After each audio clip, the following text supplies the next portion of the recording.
Nah selama ini ayah ngapain aja? Dari pagi sampai malam kerja itu baru sama buat kamu. Iya sih semua. Gak ada yang aku gak punya. Aku punya trauma, aku punya masalah. Ngutarain apa yang aku rasain. Punya semua hal jelek dari orang yang harusnya melindungi aku dari kecil. Itu yang aku punya. Ayah seperti tahu enggak?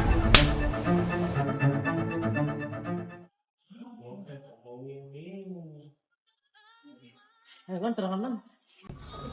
Kaya na ini. Basta man. Cek sekarang keren. Kayak Messi kan man. Gua Mbappe. Man. Cek sekarang keren. Kayak Messi kan. Mau langsung pulang apa gimana lah? Pengen aja yuk. Oh ngumpul dulu, iya. Ayo deh, yuk.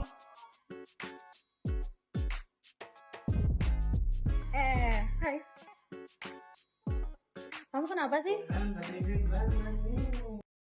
Capek banget ya, habis UAS. Kamu tahu gimana kalau kita self reward aja? Jalan-jalan kemana gitu? Ini aku ada sih, trip ke Singapura, murah banget, cuma 10 juta. Beneran 10 juta? Iya, cuma 10 juta. Kalau aku sih ayo-ayo aja. Kalau kalian gimana? Kalau aku sih ikut-ikut aja. Kalau orang tua aku nggak ngurusin lagi di rumah. Kamu Gi? Gimana? Ikut? Bentar. Kalau aku izin dulu ya ke mamaku. Bentar aku telepon. Halo Ma. Siap Ma, terima kasih. Love you Mama. Wah, pada bisa semua ini. Kalau kamu gimana, Raf? Kayaknya aku nggak bisa deh.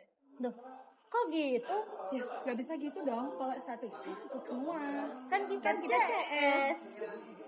Bentar deh, Rek. Kayaknya si Rafida lagi ada problem. Soalnya dari kita datang tadi dia udah diem. Iya deh Raf. Kenapa kamu? Kok diem aja dari tadi? Mending cerita sama anak-anak. Orang-orang kok bisa ya bahagia banget sama keluarganya. Ya, kayak aku lihat tuh mereka cemara-cemara aja gitu. Misalnya kayak kalian, ya udah kayak kalian, Rara, Fania. Itu kayak ya gak ada tuntutan apa-apa dari keluarganya. Terus aku lihat Salman juga kayak bebas-bebas aja gitu. Apalagi si Paki. Sumpah Ki, jujur aku iri banget sama kamu. Ya, meskipun kamu dapat tuntutan dari keluargamu untuk nilai yang tinggi, tapi kamu tuh juga didukung gitu loh, yang benar-benar didukung, benar-benar kayak dirangkul sama keluargamu. Lah emang kamu kenapa Raf?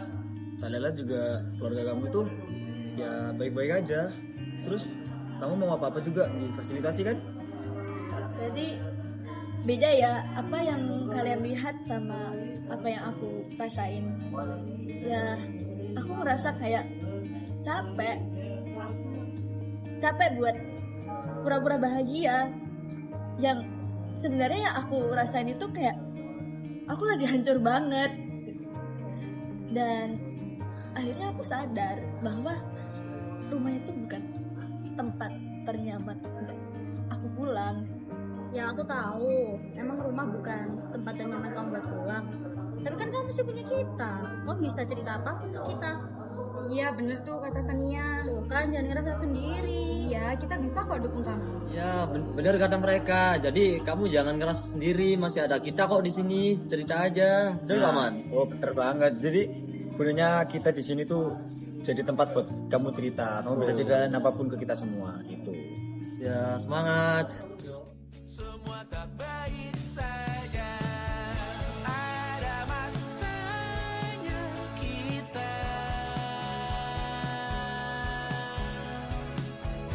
mencuri ruang dan waktu. Walau pasti berlalu. Biarkan. Ada beberapa teori psikologis yang berhubungan dengan video tersebut. Salah satunya adalah teori hierarki kebutuhan Maslow, di mana teori psikologis ini ditemukan oleh Abraham Maslow.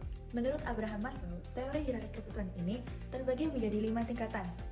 Jika kita sangkut pautkan dalam video tersebut sesuai dengan tingkatannya, yang pertama adalah kebutuhan fisiologis seperti makanan, tempat tinggal, ataupun pakaian. Di sini, Rafida tercukupi karena ia memiliki semua fasilitas yang diberikan oleh ayahnya. Yang kedua ada kebutuhan rasa aman. Di sini, Rafida tidak merasa aman di rumahnya karena ia seringkali mendengar pertengkaran antara ayah dan ibunya. Yang ketiga ada kebutuhan cinta dan rasa memiliki. Di sini, Rafida merasa tidak didukung dan tidak mendapat perhatian emosional dari orang tuanya, sehingga kebutuhan ini tidak terpenuhi. Yang keempat, ada kebutuhan penghargaan. Alih-alih merasa dihargai, di sini Rafida hanya merasa untuk dituntut oleh orang tuanya tanpa mendapatkan apresiasi satupun dari keduanya. Dan yang terakhir, ada kebutuhan aktualisasi diri. Karena kebutuhan dasar sebelumnya belum terpenuhi, Rafida kesulitan bagaimana mencapai potensi terbaiknya, seperti mengekspresikan perasaan dan trauma-trauma yang dialaminya ketika kecil. Yang selanjutnya adalah teori attachment. Menurut John Bowlby, hubungan emosional antara orang tua dan anak sangat berpengaruh terhadap perkembangan psikologi anak. Ada 4 teori menurut John Bowlby, dan yang paling relevan dari cerita Rafida adalah teori disorganized attachment atau kelekatan yang tidak terorganisir, di mana anak akan bingung dan takut terhadap hubungannya dengan orang tua akibat trauma kekerasan dalam rumah tangga ataupun kurangnya dukungan emosional dari orang tua, yang berakibat ia merasa rumah bukan tempat ternyaman untuk pulang. Yang selanjutnya adalah teori perkembangan psikososial menurut Erik Erikson. Jadi, Erik Erikson menyebutkan bahwa manusia itu melewati 8 tahap perkembangan. Salah satunya adalah identity vs role confusion pada remaja. Nah, pada tahap ini, remaja itu mencoba memahami siapa mereka dan apa peran mereka dalam lingkungan. Contoh dari video di atas, Rafida mengalami kebingungan identitas karena tidak mendapatkan dukungan dari orang tuanya. Dan ia merasa tertekan dan sulit mengekspresikan siapa dirinya. Nah, konflik ini diperburuk oleh hubungan buruk dengan keluarganya yang seharusnya menjadi tempat utama pendudukan rasa aman dan identitas. Di sini saya akan menjelaskan tentang teori stres dan juga coping Lazarus yang dibawakan oleh Richard Lazarus. Nah, di sini ia menjelaskan bahwa ketika seseorang menghadapi stres, mereka itu membutuhkan mekanisme coping atau penanganan untuk mengatasi tekanan tersebut.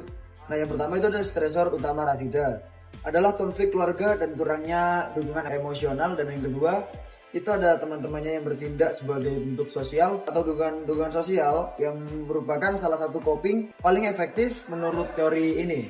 Nah, yang kelima atau yang terakhir yaitu teori trauma. Pengalaman kekerasan fisik dan verbal yang dialami oleh Rafida itu berkaitan erat dengan teori psikologis. Menurut teori Bessel van der Kolk, trauma masa kecil itu berpengaruh dan sangat-sangat berpengaruh kepada cara ia berinteraksi dengan orang lain di masa dewasa. Nah, dampak dari ini yaitu Rafida mengalami emotional dysregulation atau kesusahan dalam mengelola emosi, dan yang kedua, ia merasa tidak dianggap oleh orang lain. Bentar, kalau aku izin dulu ya. Anak-anak. Ya, tahu nggak? Jangan